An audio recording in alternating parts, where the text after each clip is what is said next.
बिस्मिल्लाहिर्रहमानिर्रहीम। अस्सलाम वालेकुम गाइस, मैथ डॉट क्लाउड में वेलकम। स्पेशल फंक्शंस का हम टॉपिक बीटा फंक्शन कर रहे हैं और हमने प्रीवियस कुछ लेक्चर्स में लेक्चर 9 और लेक्चर 10 में लेक्चर 9 और लेक्चर 10 को मुख्तलिफ पार्ट्स में डिवाइड किया है। उनकी हर वीडियो में हर पार्ट में हमने मुख्तलिफ जो फॉर्म्स थी बीटा फंक्शन की उन्हें हमने प्रूव किया है। लेक्चर 9 में हमने ये चार जो बीटा फंक्शन के फार्मूले हैं या फॉर्म्स हैं या ट्रांसफॉर्मेशन भी कह सकते हैं, ये हमने प्रूव किए थे। और लेक्चर 10 जो वीडियो हमने बनाई थी 1, उसमें हमने फिफ्थ फार्मूला जो था उसे प्रूव किया। और जो वीडियो 2 बनाई हमने लेक्चर 10 से रिलेटेड, उसमें हमने फार्मूला 6 प्रूव किया। आज लेक्चर 10 की थर्ड वीडियो है और इसमें हम बीटा फंक्शन की 7th फॉर्म उसे हम प्रूव करेंगे और ये रिज़ल्ट इस फॉर्म से हम डिड्यूस करेंगे। हम फॉर्म 7 का प्रूफ स्टार्ट करते हैं। फॉर्म 7 का प्रूफ भी जो होगा वो हम बाय डेफिनीशन स्टार्ट करेंगे, by definition of beta function. By definition Bmn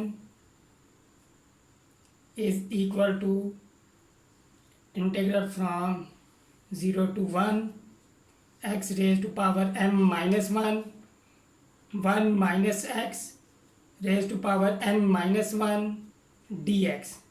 इसे हम 1 क्या देते हैं। अब हमने सब्स्टिट्यूशन करनी है और ये सब्स्टिट्यूशन जितनी भी हमने फॉर्म्स की हैं उनमें जो सब्स्टिट्यूशन थी, इस फॉर्म के लिए जो सब्स्टिट्यूशन होगी वो ज़रा थोड़ी ट्रिकी किस्म की सब्स्टिट्यूशन है जो याद रखना आसान नहीं होगा। Put x is equal to B T divided by A plus B minus A T. हमने ये सब्स्टिट्यूशन करनी है। याद रखने का एक तरीका ये है, आप डिनोमिनेटर में देखें a plus B minus a x है, तो यहाँ पे डिनोमिनेटर में हमने a plus B minus A T हमने ये सब्स्टिट्यूशन करनी है। अब हम फर्दर dx मालूम करेंगे। यहाँ से dx इज़ इक्वल टू, यहाँ पे हमारे पास क्वोशंट रूल यूज़ होगा, a plus B minus A t bracket close, और बी टी का डेरिवेटिव हमारे पास b आ जाएगा माइनस बी टी, और हमारे पास a plus B minus A t का b माइनस ए इंटू टी का जो डेरिवेटिव आएगा वो b माइनस ए आ जाएगा, क्योंकि a कांस्टेंट है वो 0 हो जाएगा, divided by a plus B minus A t whole power 2 और साथ में डी टी। अब हमने ये ऊपर सिंप्लीफिकेशन करनी है। सिंप्लीफिकेशन यहाँ पे मैं अलग से करता हूँ। a प्लस, यहाँ पे ये कर लेते हैं हम कि ए बी, ए और बी मल्टीप्लाई होंगे, फिर बी और टी मल्टीप्लाई होके हमारे पास, या इस तरह हम लिख लेते हैं, plus B into B minus A T minus B T B minus A.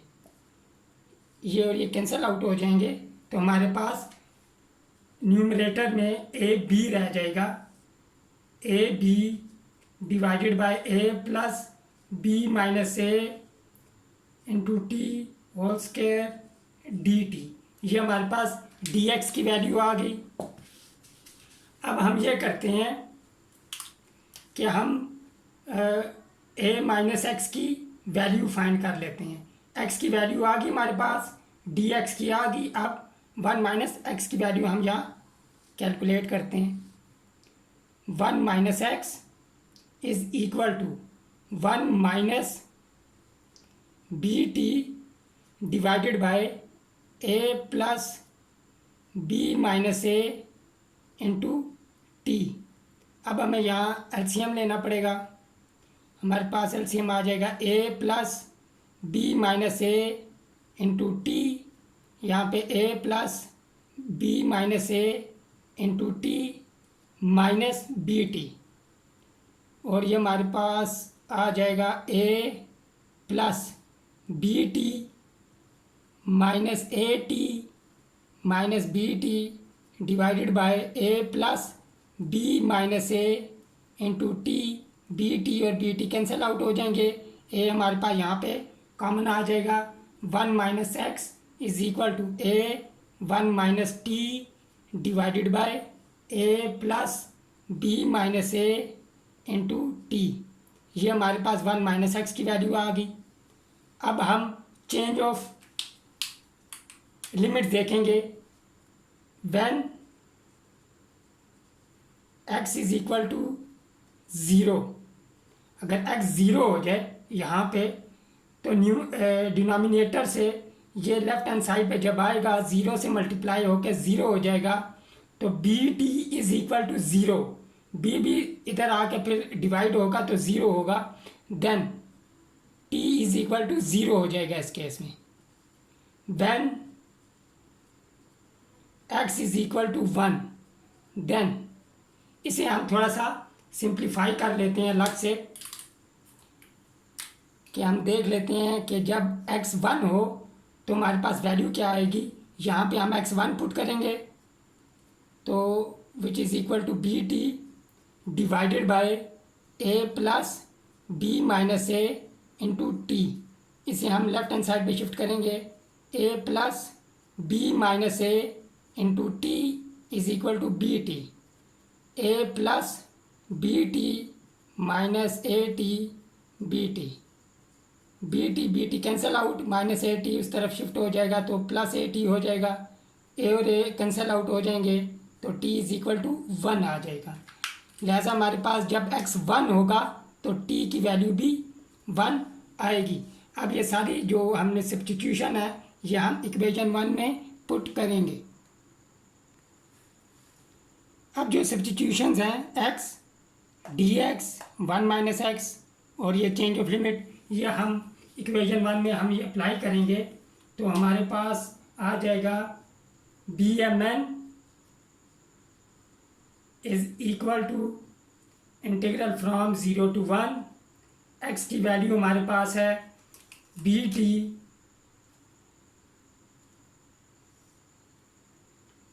B raise to power m minus 1 t raise to power m minus 1 divided by a plus B minus A into t whole power m minus 1। हमने ये किया कि power को distribute कर दिया।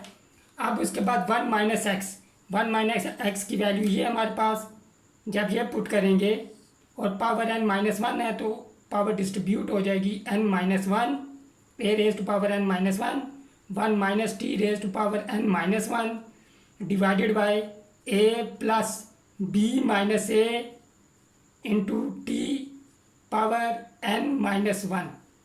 उसके बाद हम dx की वैल्यू पुट करेंगे। dx की वैल्यू हमारे पास है a b divided by A plus B minus A into t whole square d t. Change of limit हमारे पास सेम थी, कोई चेंज नहीं आई 0 to 1। अब A raise to power n minus 1 multiply by A, ये हमारे पास ए एन हो जाएगा। इसे सॉल्व करेंगे। B raise to power m minus 1 multiply by b, power add होंगी तो b raise to power m रह जाएगा और ये कांस्टेंट है, ये इंटीग्रल से बाहर आ जाएंगे। अब डिनोमिनेटर में देखें, अगर हम बेसिस सेम है, यहाँ पावर m माइनस 1 है, यहाँ n माइनस 1 और यहाँ स्क्वायर, तो जब पावर ऐड होंगी तो m minus 1 plus n minus 1 plus 2 minus 1 minus 2 plus 2 0 हो जाएगा। हमारे पास m प्लस n रह जाएगा इस केस में। तो b M n is equal to a raise to power n b raise to power m integral from 0 to 1 t raised to power m minus 1 1 minus t raised to power n minus 1 a plus b minus a into t raised to power m plus n dt। अब next step में हम change of dummy variable करेंगे और a raise to power n b raise to power m इसे हम left hand side पे shift करेंगे तो हमारे पास जो रिक्वायर्ड रिजल्ट है वो आ जाएगा B M N divided by a raise to power n b raise to power m is equal to by changing dummy variable integral from 0 to 1 x raise to power M minus 1 minus x raised to power n minus 1 divided by a plus b minus a into x whole power m plus n dx। इस तरह जो seventh formula था beta function से related वो prove हुआ। अब हम इस रिज़ल्ट से एक नया रिज़ल्ट डिड्यूस करेंगे। हम डिडक्शन करनी है, हमने एक नया रिज़ल्ट डिड्यूस करेंगे। तो हमने ये प्रूव किया सेवंथ जो फॉर्म थी बीटा फंक्शन की। अब यहाँ ये करेंगे हम interchange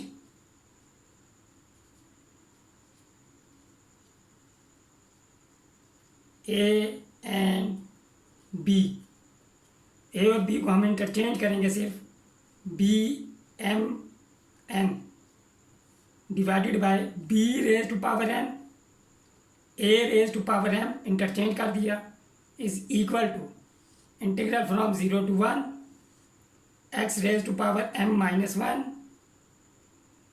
minus x raise to power N minus 1 divided by b plus A minus b into x m plus n d x. यहाँ हमने सिंपली सिर्फ इंटरचेंज किया।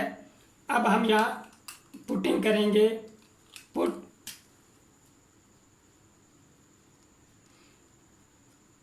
ए minus B is equal to C which implies A is equal to B plus C. ये हमने यहाँ इसमें putting करेंगे simple, तो हमारे पास हो जाएगा B M N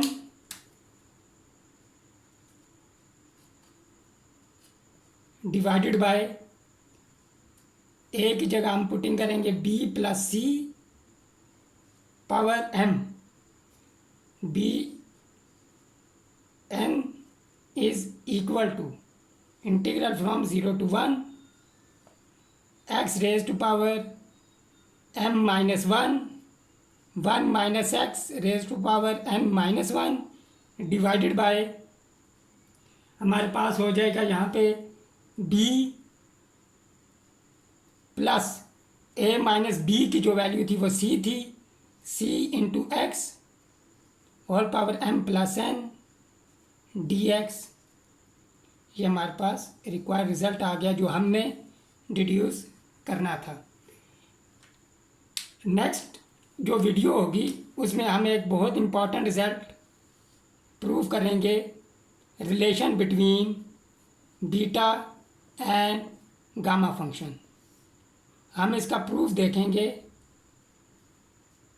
B M N equal होता है gamma m into gamma n divided by gamma m plus n. याद रखें, अगर हमें कॉम्प्लिकेटेड इंटीग्रल डेफिनेट इंटीग्रल दिए गए हों तो हम पहले उन्हें इस तरह सिंप्लीफाई करते हैं कि हमें बीटा एम एन की डेफिनीशन मिल जाती है। यानी कि हमें कुछ इंटीग्रल हम इस तरह उनमें सब्स्टिट्यूशन करेंगे कि हमारे पास जो नई फॉर्म बने वो बीटा की जो डेफिनीशन होती है बीटा फंक्शन की, हमारे पास हमें वो मिल जाए x raise to power m minus one minus x raise to power n minus one d x, या उसके अलावा हमारे पास इनमें से कोई जो हमने 7th फार्मूले हमने डिराइव किए हैं उनमें से कोई हमारे पास फॉर्म बन जाए, हमने इस तरह सिंप्लीफिकेशन करनी है। उसके बाद जब हम BMN लिख लेंगे उस इंटीग्रल के मुताबिक, उसके बाद हम कैलकुलेशन के लिए ये रिलेशन यूज़ करते हैं। मसलन छोटी सी एग्जांपल बताता हूँ आपको।